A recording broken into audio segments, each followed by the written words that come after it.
Hello and welcome to our channel. মানুষের জীবনে ঘটে যাওয়া কিছু অলৌকিক গল্প দিয়ে সাজানো আমাদের এই ভুতুড়ে আড্ডা। জমজমাট ভুতুড়ে গল্পের আড্ডার আজকে নিয়ে এসেছি দ্বিতীয় গল্প।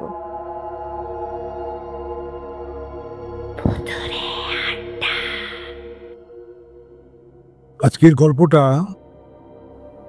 আমার বাবার জীবনের সত্য ঘটনা। এই গল্পটা আজ থেকে প্রায় 70 বছর আগেকার ঘটনা। তখন আমার জন্মও হয়নি।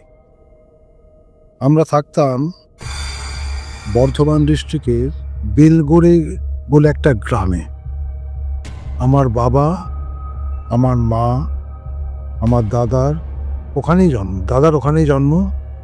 বাবা ছোটবেলা থেকেই বাবার অভ্যাস ছিল রাত করে করে বাড়িতে ঢোকা, এদিক ওদিক গল্প করা, এদিক ওদিক ঘুরে বেড়ানো। আর বাবাকে গ্রামের সবাই ছোট ঠাকুর বলে ডাকত।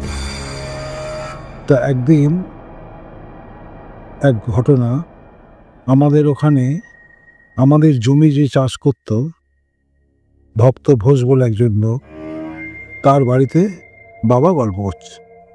তখন সময়টা হবে খুব বেশি হলে পরে সন্ধে 8টা, আর 8টা মানে গ্রামের নিশুতি রাত। তা গল্প করে বাবা বলল, আচ্ছা আমি উঠলাম গো, তোমরা সব খাওয়া দাওয়া করে নাও। দিয়ে বাবা বাইরে বেরিয়েছে, মেঠো পথ, হাঁটতে হাঁটতে আসছে। হঠাৎ দেখে একটু সামনে কে হেঁটে হেঁটে যাচ্ছে। বাবা যেন মনে হলো খুব চেনা করেছে, তো এই কে রে বলে বাবা একটা আওয়াজ দিল। তখন দূর থেকে বাবাকে বলল, এদিকে আয়। বাবা হাঁটছে, বলল দাঁড়া, আসছি দাঁড়া। দিয়ে তখন জমিতে আখের চাষ হয়েছিল। একটা আখ ভেঙে নিয়ে বাবা খেতে খেতে বলল, এদিকে আয়, আখ খাবি তাই? বলল তুই এদিকে আয়। এবার আখ খেতে খেতে বাবা হাঁটছে, ওই লোক আগে আগে হাঁটছে, বাবা পেছন পেছন। আরো খালি একটা কথাই বলছে, এদিকে আয়। বাবা হেঁটে যাচ্ছে। তা এই ভক্ত ঘোষের বাড়ি থেকে বেরিয়ে রাস্তার উপরে ওঠার পর আমাদের বাড়িটা ছিল বাঁ দিকে, আর ডান দিকে ছিল নদী। হঠাৎ বাবা যেতে যেতে দূর থেকে যেন শুনতে পাচ্ছে, এদিকে আয়। দিয়ে বাবা যেই পা বাড়িয়েছে, হঠাৎ ছবাং করে নদীতেই নেমে পড়েছে। আমি এদিকে কি করে এলো? তখন হাতের আখটা ছুঁড়ে ফেলে ছবাং করে নদীতে পড়লো। আরে আমার তো এদিকে আসার কথা নয়। তখনও ওপার থেকে কে একজন বলছে, এদিকে আয়। তখন বাবা কিন্তু একটু ভয় পেয়ে গেছে।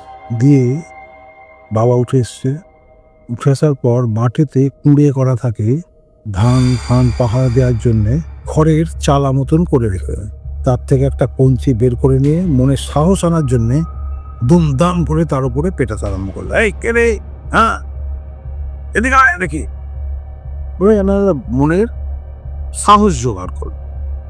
সাহস জোগাড় করার পর বাবা এবারে ব্যাক করে আবার ভক্ত ঘোষের বাড়িতে চলে গেল।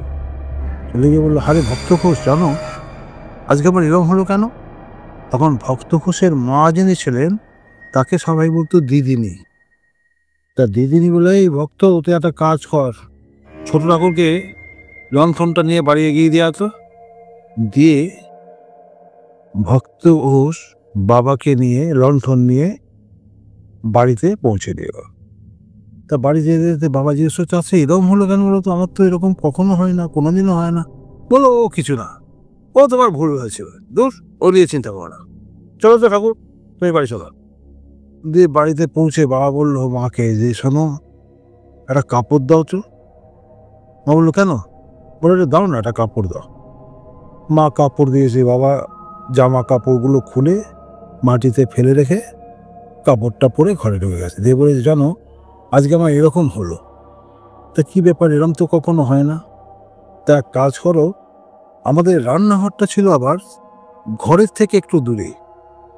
তা বাবা মাকে বললো, তুমি এক কাজ করো, তুমি খেয়ে নাও, আমি আর খাবো না। বললো না না, তুমি যখন খাবে না তখন আমিও খাবো না, চলো শুয়ে পড়ি। দিয়ে দুজনে শুয়ে পড়লো। তারপর দিন ভোরবেলায় বাবা উঠে আবার ভক্ত ঘোষের বাড়িতে এসে বললো, ভক্ত ঘোষ তুমি তো কালকে কিছু বললে না, আজকে বলো তো কি ব্যাপার? কালকে আমার ওরম হলো কেন? তখন ভক্ত ঘোষের মা দিদিনী উনি বললেন যে ঠাকুর, তোমার গলায় পইতে ছিল বলে ও ভেবেছিল তোমাকে ডুবিয়ে মারবে, তোমাকে ছুঁতে পারেনি। তা না হলে তোমাকে ও এমনিই মেরে দিত।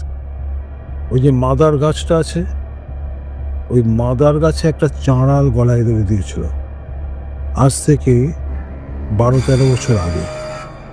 এখনো বেটা ওখানেই ঘুরে বেড়ায়।